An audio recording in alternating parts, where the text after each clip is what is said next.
guys, in today's video, I'm going to be covering side effects you may encounter if you choose to remove unwanted hair by waxing. Things like redness, irritation, acne breakouts. In today's video, I'm going to be giving you tips, tricks, strategies to reduce these risks and products that can help as well. Number one thing that you are likely to encounter is some degree of redness. Why? Well, the act of kind of ripping out the hair, so to speak, it is kind of traumatic. It creates micro trauma to the skin, and as a result, the little blood vessels in the skin dilate and you get redness. Also, the wax tends to be warm or hot, and that can increase redness as well through vasodilation. One thing I highly encourage you to do after you get a wax is to apply a cool compress. That will immediately give you some relief from redness as well as any potential irritation downstream. And then after the fact, it is a good idea to apply a lightweight moisturizer.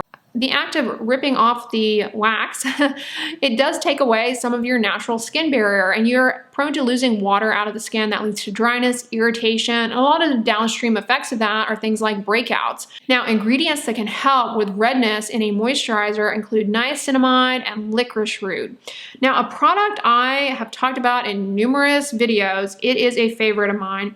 It's by Procure. I think you can get this on Amazon. I'll link it down below as well as everything else that I'm recommending in today's video. This is a lightweight moisturizing gel. It's meant for people with rosacea who don't really tolerate very heavy moisturizers but still need moisturizers. Got licorice root and niacinamide, which are good for redness, but it also has chromium oxide pigment in it. Just gives a green color, so it will help camouflage redness. Because it's so lightweight, it almost feels cool on the skin as well, so that's going to help just the cool temperature to minimize redness. Another great option is by Cetaphil. It is their redness relieving night moisturizer, and they also make one for the daytime that has a little bit of sunscreen in it. That product also has niacinamide and licorice root as well. All right, the number two thing that happens very commonly after you get a wax is little acne breakouts. They're not really like typical acne in the sense that they tend to go away fairly quickly. The reason you develop these is because as the wax is pulling out your hair, well, your immune system is like, what the heck? Comes in around the hair follicle, which is basically your pore. A lot of inflammation swoops in, and that can cause little pustules and acne breakouts just from all that inflammation. So you can get breakouts. That's actually very common. What can you do? Again, I recommend applying that cool compress right away after you get the waxing, because this will help minimize the influx of those inflammatory cells and redness and irritation. So that's kind of like an immediate thing that you can do. Also, a lot of you guys, as a side note, you might actually do this yourself at home. They sell a lot of at-home waxing kits, waxing strips. So this would be a tip to do at home for sure, to minimize the irritation that happens from pulling the hairs out. Now, another thing to do before you go for a wax is to bathe and use some sort of antibacterial wash. And I'm a huge fan of benzoyl peroxide washes. They're helpful for cutting down on the burden of bacteria on the surface of the skin. And the reason this is helpful before you go for a wax is as those inflammatory cells are coming in, if there's any bacteria on the surface of the skin that really shouldn't be there, well, then you definitely have a situation where you can develop some acne breakouts. So this is a CeraVe Acne Foaming Cream Cleanser. This is a 4% benzoyl peroxide wash. It's not drying as many benzoyl peroxide products can be. This is a great one. Panoxyl also has a wonderful 4% creamy benzoyl peroxide wash. The way to use it is to just lather it to wherever you're going to get a wax. Let it sit on the skin for a few minutes and then rinse it off. That will help cut down on the bacteria on the surface of the skin. Another product that also can help cut down on the bacteria on the surface of the skin that you actually can spray on and go to your wax. You don't have to rinse it off or anything. You can actually spray it on like while you're sitting waiting for your appointment. And that is a hypochlorous spray. Hypochlorous is a great product to use in a spray form. You can use it on the face. It's safe to use around the eyes. It's something your immune system naturally makes in response to pathogens, and it is safe to leave on the skin because it's just converted to saline and it's not irritating or drying. So this is a great thing to spray on the surface of the skin like right before you go in for a wax. And it'll just, evaporate, and it won't interfere with how the wax sets up or anything. All right, ingrown hairs. One advantage actually of waxing is it's a little bit less risky in terms of the formation of ingrown hairs, but they certainly can happen. Ingrown hairs can happen with any hair removal approach other than laser hair removal. More common, obviously, with shaving or epilating, but they can happen from time to time with waxing. Hair types that are more textured, curly, more risky, because basically with an ingrown hair, what's happening is that as the hair is growing back, it kind of curves down and pierces the neighboring skin and enters the skin and starts growing downward. Isn't that weird that our hair does that? I've always found it like the strangest thing. But, you know, hair is not supposed to be outside of the hair follicle. And so your body is like, get out of here, and it reacts with an inflammatory response. And that's why you get a red bump, an ingrown hair. And they can be pretty painful and uncomfortable, and they can go on to scar. So how do you prevent that with waxing? Like I said, it's less likely with waxing, but does occur.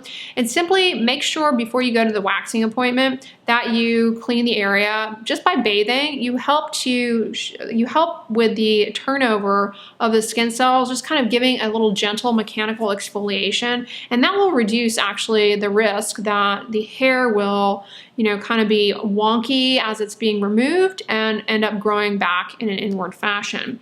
I would suggest avoiding any kind of aggressive exfoliating, whether that be using a leave-on peel you don't want to do before a wax.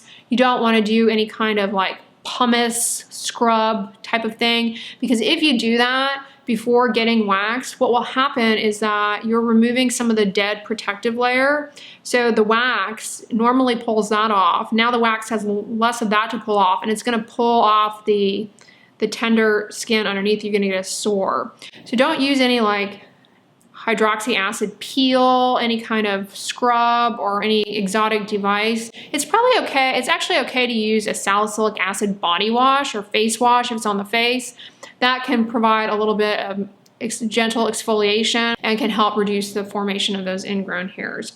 But seriously, just the act of rubbing your fingers with some water and a little bit of cleanser over the surface of the skin, it's going to kind of help even out that top dead layer of the skin and reduce the formation of those ingrown hairs. Now, sometimes after a wax, you will notice that you get these little bumps. And the reason for these little bumps, they're not acne, they're not ingrown hairs, and they don't last, actually. They appear, they last maybe a few days, and then they're gone. You really don't need to do anything about them. The reason they occur is because that trauma, that shock of ripping out the hair generates that inflammatory response that comes into the hair follicle and can lead to a little bump forming. The cool compress is going to help with that because, again, it's going to be helpful for controlling the inflammation and cutting down on the redness and the influx of those inflammatory cells, as well as swelling, which is, you know, what contributes to the bump formation.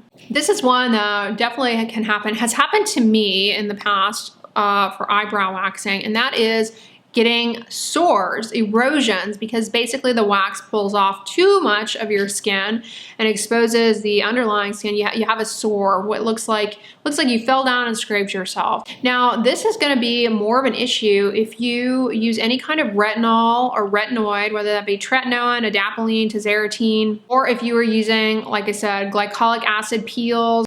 Really, those have thinned the top dead layer of the skin, so there's much less for the wax to grab onto, and that is why you get those sores. So if you are using a retinol or retinoid, you need to stop at 7 days before getting a wax, ideally. And if you're using things like glycolic acid, you should stop those at least 2 to 5 days before getting a wax. You only need to stop these things if you're using them on the skin that you are then waxing. So if you use, you know, tretinoin on your face and you're going for a bikini wax, no, you don't need to stop the tretinoin in advance of that. It's only if it's in a location where you are getting the waxing. If you are on isotretinoin, brand name Accutane, do not get waxing while you are on it because you can develop those erosions. And it's not the kind of thing where you can just stop it a few days before and be fine to go in for the waxing. And your skin, the healing process is a little different, so you may be even more at risk for like scar formation. So no waxing while on Accutane. Now, if you're doing this at home, a risk factor for getting those erosions. A risk factor is if you wax over the same spot multiple times. If one area is waxed multiple times, well, that's pulling more of the protective dead layer off, making it more likely that you develop those sores. But if you're doing this at home, just be aware of the areas that you have already gone over. Now, after you get waxed, don't shave the area. So if you do have some stray hairs, don't shave them because your protective dead layer has just been removed. And so if you go with a razor, ooh, you're gonna get razor burn and irritation. So don't shave anything that you missed with the waxing, you know, any remaining hairs. Just give it a couple of days before you go shaving. Here's something that is you can burn yourself with the wax, but if the wax is too hot, you may get a little first-degree burn, redness, discomfort. A cool compress is gonna be your best friend because it's gonna reduce the damage from that heat in the skin. I talked about this in my video on tips for first-degree burns, which I'll link down below, by the way, because I get a lot of questions. What's good for a burn? What's good for a burn? So I'm gonna link that video down below in the description box about first-degree burns. But yeah, put a cool compress on right away or run it under cool water to reduce the heat damage in the skin. And then as the skin is healing, aggressive sun protection, and also just apply like petrolatum ointment to the healing area to help protect the skin because you've lost a lot of the protective layer with the burn, and that will help with healing and recovery. Just plain old Vaseline. All right, and then last but not least, one thing that can happen, especially if you have a deeper skin type, is with waxing, you can end up with post-inflammatory hyperpigmentation. I don't know why I said like it's not football. And that is not anything to mess around with because post-inflammatory hyperpigmentation, it lasts for a long time and it's a pain to try and get rid of it. Risk factors for that, obviously, again, having a deeper skin type, the wax is too hot, heat, remember, can aggravate discoloration, lead to hyperpigmentation. And again, I suggest applying a moisturizer after waxing because that will reduce water loss out of the skin, minimize irritation that would otherwise cause hyperpigmentation. And another plug for ProCure Rosacare is the niacinamide and licorice root in this, or you could use a Cetaphil redness relief. That will help ward off hyperpigmentation as well. So that's another benefit of applying this or that after waxing, is to minimize the risk of hyperpigmentation. And then of course, absolute must is sun protection. Even, I mean, you need to be doing that anyways, right? You know that at this point, right? If you don't know, you need to be wearing sunscreen every day to protect your skin from the damaging UV rays that lead to skin cancer, wrinkles, fine lines, hyperpigmentation, sunspots, sagging, flares of rosacea, on and on and on. So sunscreen, sun protection, I mean, that's helpful for reducing the hyperpigmentation. If you have hyperpigmentation, it's gonna help fade it. Yeah, can't emphasize the sun protection enough. All right, you guys, those are my tips, tricks, suggestions, product recs for minimizing the side effects that can occur with waxing to remove unwanted hair. I also have a video on all the ways to remove unwanted hair that I'm gonna list in the description box if you're wondering about, you know, laser or any of the other ways to remove unwanted hair. Check that video out. If you like this one, give it a thumbs up, share it with your friends, and as always, don't forget, sunscreen and subscribe. I'll talk to you guys tomorrow. Bye.